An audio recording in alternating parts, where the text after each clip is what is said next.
আচ্ছা, তোমাদের আসলে শেখা উচিত যে এই যে ভাইয়ারা যদি আমাদের জন্য এত পরিশ্রম করতে পারে, তাহলে আমরা নিজেদের জন্য নিজেরা কেন পরিশ্রম করব না?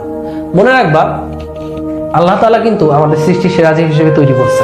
তারপরে তুমি চাইলে পারবা না এমন কোনো কাজ নাই। কারণ তুমি বলতে পারো, ভাইয়া আমার ভাগ্যে এটা লেখা ছিল। মনে রেখে একটা কথা, যে এই ভাগ্যে লেখা ছিল ব্যাপারটা আসলে এমন না। ব্যাপারটা হচ্ছে তুমি যা করতেছো তার ফলাফলই তুমি পাবা। তুমি যদি চাও যে না, আই উইল চেঞ্জ মাই ফেট, এবং আমি সেটা চেঞ্জ করব আমার পরিশ্রম দ্বারা, তখন দেখবা তোমার তকদিরও চেঞ্জ হয়ে গেছে। তুমি অবশ্যই ভালো কিছু করতে পারবা।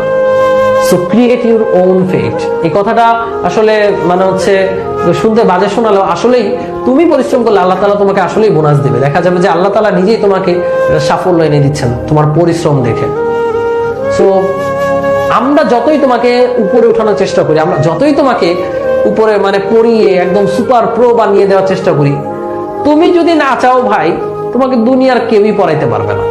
আর তুমি যদি চাও, তাহলে তুমি ওই ভাঙা কুড়ে ঘরে বসেও এমন পড়া দিতে পারবা যে শহরের 5 স্টার হোটেলের মতো বাসা থেকেও তারা ওরকম পড়তে পারবে না। তুমি যদি চাও, তুমি 5 স্টারের হোটেল মানে 5 স্টারের মতো যাদের বাসা, তারাও এখানে যে সুযোগ সুবিধা পায়, তুমি সেই সুযোগ সুবিধা ছাড়াও নিজেকে গড়তে পারবা। অল ডিপেন্ডস অন ইউর চাওয়া।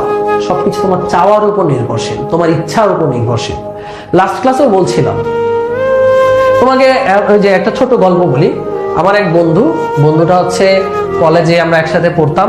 তো ছিল বিলো অ্যাভারেজ একটা স্টুডেন্ট, মানে তাও আমরা বন্ধু ছিলাম। ক্লাসে মোটামুটি পড়া পারতো, আবার পারতো না। সো সে এইচএসসি এক্সামে আমাদের ক্লাসের 65 জনের মধ্যে আমরা সেবার 60 জন মানে 60 জন A+ পাই। তো ওর আশানুরূপ রেজাল্ট করতে পারে না, ও পাইছে হচ্ছে 4.5 এর উপরে। ও ভাবছিল অন্তত তো ভাই জিপিএ 5 এর ধারে কাছে যেতে পারবে, কারণ এত মানুষ জিপিএ 5 পেয়েছে, ও তো পাবে নাকি। এসএসসি তে জিপিএ 5 ছিল, তো জিপিএ 5 তো পাই নাই, 4.9ও পায় না, সে পাইছে 4.5+। তাকে তারপরে সে কান্নাকাটি শুরু করছে যে বাসায় গেলে তাকে বকবে। তো আমরা তার বাসায় নিয়ে গেলাম।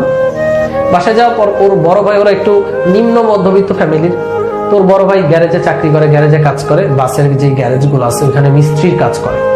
তোর বড় ভাইও বলতেছে, তোর যে রেজাল্ট আসছে, তোরে কালকে থেকে আমি গ্যারেজে নিয়ে যাবো, তোর পড়াশোনার দরকার নেই, কারণ প্রাইভেট ভার্সিটিতে পড়ানোর মতো টাকা আমাদের কাছে নাই, তোকে গ্যারেজে নিয়ে যাবো, গ্যারেজে কাজ করবি।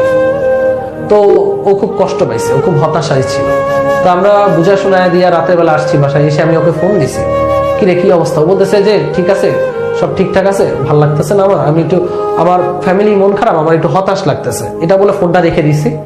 এরপর অ্যাডমিশন সিজন, আমরা পড়াশোনা শুরু করছি, পড়তেছি, আর ওর খবর তেমন নেওয়া হয়নি। তো ঢাকা ইউনিভার্সিটিতে যখন এক্সাম হয়, তখন ওর সাথে একবার কথা হইলো যে এক্সাম কেমন দিছিস? বলছে ভালো দেই নাই। পরে ফোন দিলাম রেজাল্টের দিন, ওর চান্স আসেনি, ওর ঢাকা ভার্সিটিতে চান্স পায় নাই। তো মেরিটের বাইরে কোনো কিছুই আসে না, ও 4.5 চান্স পায় নাই। তো আবার অনেকদিন চলে গেল, ওর সাথে কথা নাই। হুট করে দেখি সে আমাকে মেসেজ দিছে সাস্টের রেজাল্টের পর। SUST Shahjalal university of science and technology, সে শাহজালাল ইউনিভার্সিটিতে 34তম হয়েছে, 34তম। Can you imagine that? আমাদের সময় সাস্ট একটা ড্রিম ছিল, এখন হয়তো গুচ্ছ করে অনেকের মনে হইতে পারে যে ভাই সাস্ট কেমন কি জানি না, বাট আমাদের 2015 সালে সাস্ট স্টুডেন্টদের একটা ড্রিম ছিল যে সাস্টে সিএসসি পড়বে। কারণ তখন সাস্টে সিএসসি থেকে ম্যাক্সিমাম স্টুডেন্ট দেখতাম বাংলাদেশ থেকে গুগলে যাচ্ছে। তো সাস্ট একটা আসলে ড্রিম ছিল। ওইখানে সে 34তম হয়েছে, 34তম। তারপর সে সিএসসি নিয়ে পড়ে এখন সে ইন্ডিয়ান একটা টেক কোম্পানিতে আছে। তো তার সাথে আমার পরবর্তীতে কথা হওয়ার পর যেটা বুঝলাম, সে যখন হতাশ ছিল ঢাকা ভার্সিটির এক্সাম, সে তো রেজাল্টের পর হতাশ ছিলই 4.5 পর।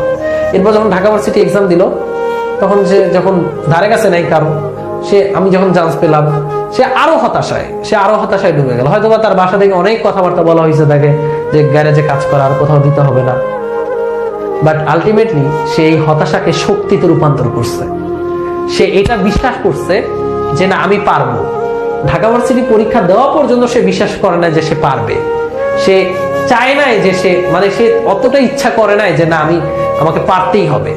যখন সে আসলে চরম হতাশায় ডুবে গেছে, তখন তার মধ্যে অনুভূতিটা আসছে যে না, by hook or by crook আমি পারবো।